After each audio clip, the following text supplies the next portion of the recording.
Mosquitoes have officially ranked humanity, and congratulations, you came in first place, while your friend sitting 2 feet away from you is apparently rated do not eat, tastes like cardboard and disappointment. You're sitting outside, minding your business, enjoying a nice evening, and suddenly you sound like a one-man kazoo orchestra, slapping yourself every 3 seconds, while your buddy next to you is sipping his drink like he's in a witness protection program that mosquitoes simply cannot crack. You start wondering if you did something in a past life. Maybe you owed a mosquito money. Maybe you insulted their ancestors. Because this feels personal. This feels like a vendetta. This feels like you've been added to some secret group chat called Snacks Tonight, and everyone else got left out except you. But here's the twist. It's not bad luck. It's not karma. It's actual biology. And once you understand it, you're going to feel both relieved and deeply betrayed by your own body. So let's talk about why mosquitoes treat you like an all-you-can-eat buffet while treating your friend like a "we're closed sorry" sign. First thing, you breathe, which honestly should not be a crime. But to a mosquito, your breath is basically a giant neon sign flashing "free food this way," because mosquitoes can detect carbon dioxide from up to 50 meters away, which is wild,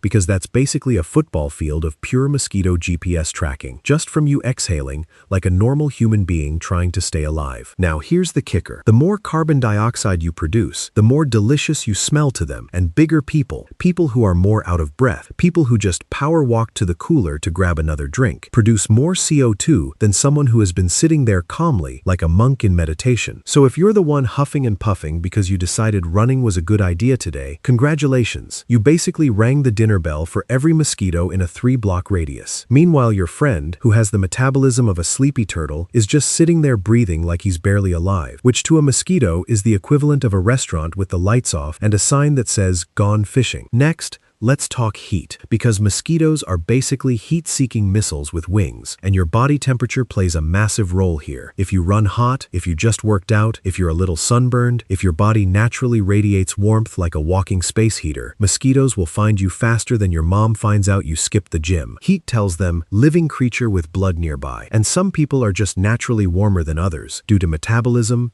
body fat, even hydration levels. So while you're out there basically glowing like a human furnace, your friend is sitting there at room temperature like a lizard pretending to be a rock. Now here comes the part that's going to make you want to throw your own skin in the trash. Sweat. Specifically, the stuff in your sweat. Because it's not just water and sadness, it's a cocktail of chemicals, including lactic acid, ammonia, and uric acid. And mosquitoes are absolutely obsessed with this smell, like it's their version of walking past a bakery. And the amount and combination of these chemicals varies from person to person, which means some people are basically walking around smelling like a 5-star steakhouse to mosquitoes, while others smell like an empty parking lot. And get this, exercise increases lactic acid production. So if you've been working out, doing yard work, or just stress sweating because you watched a scary movie, you have officially become a luxury dining experience, while your unbothered friend remains a permanently closed sign. But wait, it gets even more unfair, because skin bacteria plays a role too. Yes, the bacteria living on your skin right now,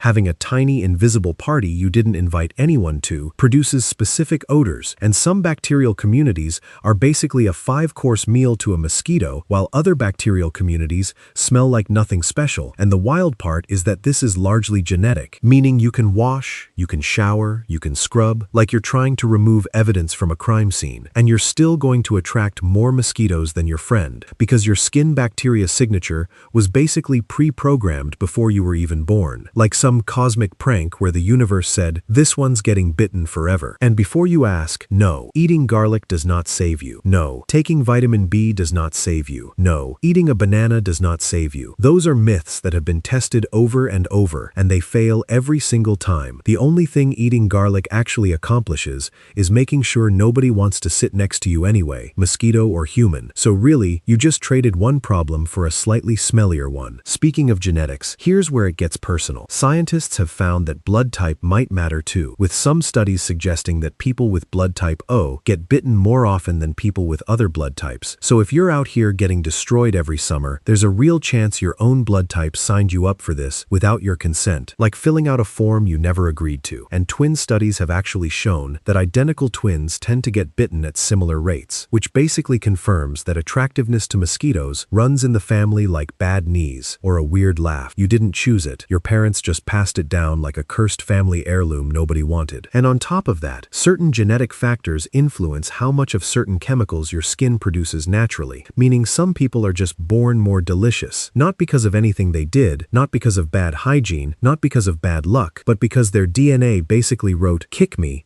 on their forehead before they could even talk. Now let's bring alcohol into this chaos, because if you've ever had a beer at a barbecue and suddenly become a mosquito magnet, that's not a coincidence. Drinking alcohol, especially beer, has been shown to increase mosquito attraction, likely because it raises your body temperature slightly and changes the chemicals released through your skin. So basically, alcohol turns you into an even juicier snack, while your sober friend casually enjoying a soda is sitting there completely safe like he's got some invisible force field made of pure, boring choices. Let's also talk about clothing color, because mosquitoes are visually attracted to darker colors like black, navy, and red, meaning if you decided to wear your favorite dark hoodie tonight, you basically dressed yourself as the main course, while your friend, wearing a pale yellow shirt, is accidentally dressed like he's in witness protection from mosquitoes specifically. And on top of color, your skin's pH level matters too, because more acidic skin tends to be more attractive to them. So somewhere out there, a mosquito is reading your skin like a chemistry report card and giving you straight A's in deliciousness, while your friend gets a solid C-